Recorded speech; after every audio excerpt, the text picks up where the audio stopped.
We have a Honda BAXA transmission, 4-speed Honda transmission.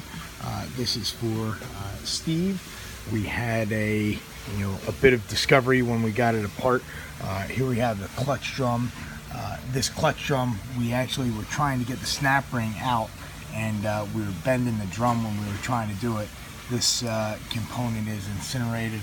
Another component here, we have the regulator body. Okay, the bore of the regulator body is bad, so that would need to be replaced. That regulator body has the shafts go through. Where the shafts go through, if the sealing rings are moving around excessively, it can wear and create a hydraulic sealing compromise on that bore, which is no good.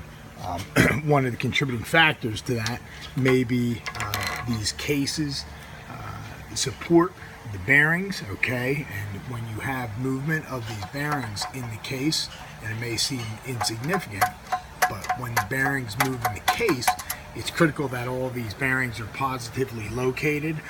In the event that there's movement, that'll allow the shafts to move. When the shafts are allowed to move, you can wind up with situations where if the shaft is allowed to move in that bore, it can do that kind of damage, and can also do this sort of damage. There's tubes that go down through the shafts, and those tubes are what feed some of the individual clutch packs. So the fitment of those bearings, the integrity of the bearings, and having everything in perfect paralleleness to one another is imperative. And another item that we saw, the differential. The bearings on these differentials are very prone for pitting and failure. The magnet of the transmission actually had one of the roller bearings from the differential. Actually, here's the look here is the VIN number for the transmission there. So what we were able to do is locate another transmission, and the other transmission has components that look like they are usable, and we typically replace, even though these diff bearings look okay, we typically replace those diff bearings just as a precautionary measure.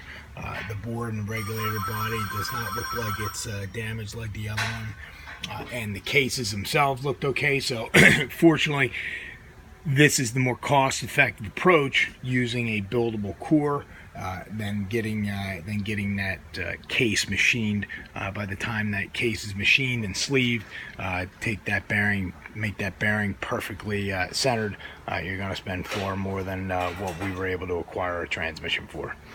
But even with these parts requirements, still able to save money compared to a remanufactured option.